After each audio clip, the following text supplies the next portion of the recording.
So today I'm looking at 1.5's homework. I'm going to do the ACT in this video and then I'll go back and do the rest of it. So here's the ACT questions.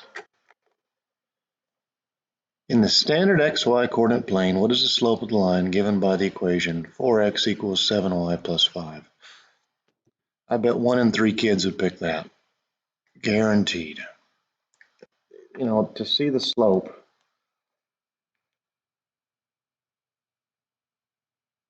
C slope, y equals mx plus b. Singular y. Probably 20-25% of the population would choose D. You can't fix that. I mean, y equals mx plus b. Plain and simple. So we'll take the 5 and we'll move it over. Actually, you don't have to. The big thing is you divide by 7. But if you move the 5 over, it becomes negative. Then you divide by the 7. There she is. All right, for which of the following conditions will the sum of integers m and n always be an odd integer? So it says m is an odd integer. It doesn't say anything about n, but you know, we can let like m equal 3 and n equal 3. They didn't say they can be, they don't have to be the same, but that's 6 if you add them together. Well, that's not true. I want odd. N is an odd integer. Well, it could be the same thing. You know, you could have m is 2 and n is 3, and that'd give you 5. Or maybe you could have m is 5.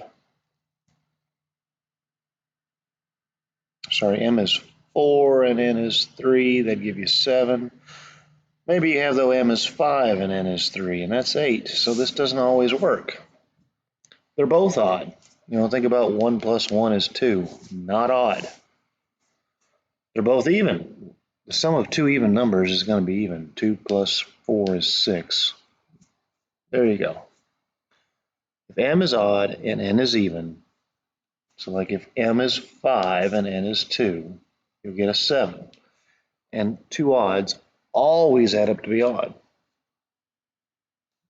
This is a very typical ACT question, but two odds always add to be odd. They just do. The lengths of the two legs of the triangle ABC are given. The midpoint of A to B is how many inches from A? So we want to know how long this hypotenuse is so we can cut it in half. So I guess we'll do a little Pythagorean theorem probably. I'm trying to see if the numbers can be reduced any.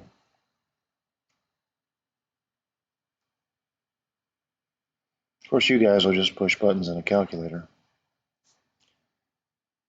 What do we got here? We got 24 and 32. They're both divisible by 8.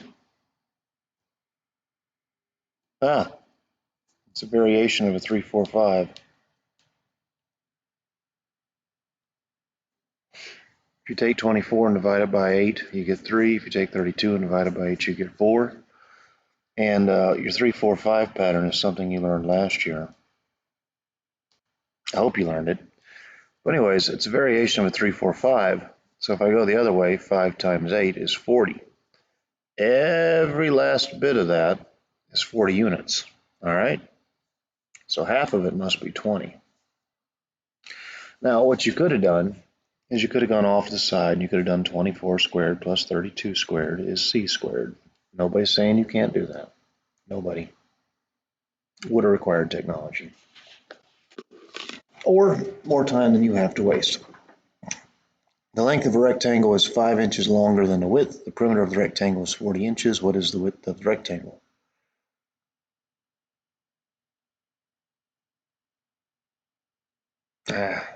Well, I'm having a slow day. Perimeter is 40. They don't tell us the area.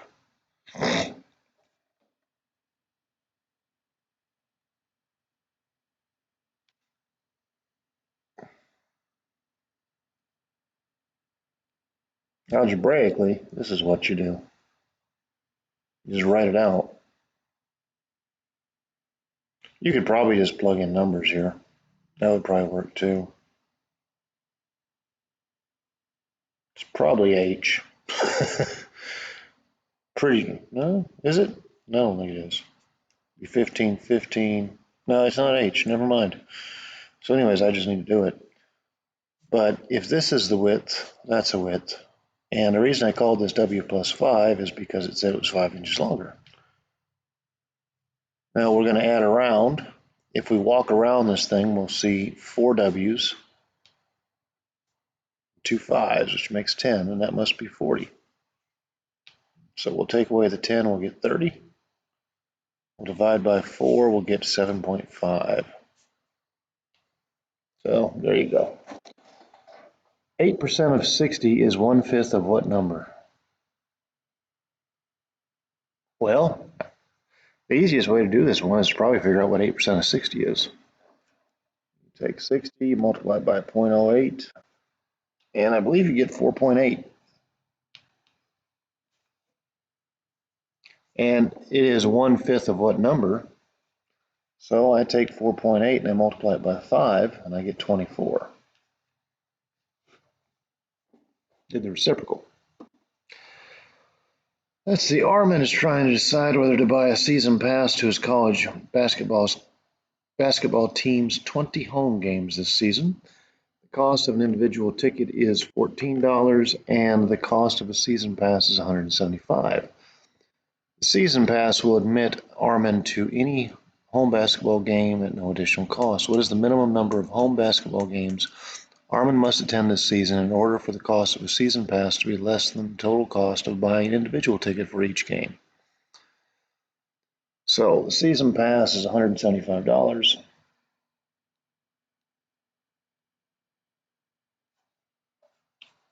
And real quick, you can kind of look at this.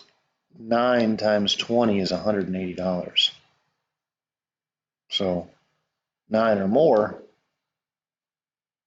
cost more. There you go. Hold on. I evidently am not reading properly. I saw 20. It's $14 per ticket. All right. So in your head, you're doing the long division algorithm. How many times is 14 enter 175? You got a 1, you got a 14, you subtract, you got 35, you got 2, you got 28, subtract, you get 7. 12 and a half. All right. There's no such thing as 12 and a half games. You got to round that up. At 12 games, it'd be cheaper. So it's 13. Then there's this one. You can do these in your head. Your calculators can do them too. But you got 4.8 times 10 to the negative 7 over 1.6 times 10 to the negative 11th power. This isn't that bad. I mean, a good chunk of you can figure out that 4.8 over 1.6 is 3. You can. Now, you learned in Algebra 1 rules of exponents. You did. You learned that you could shift that up top and make it addition.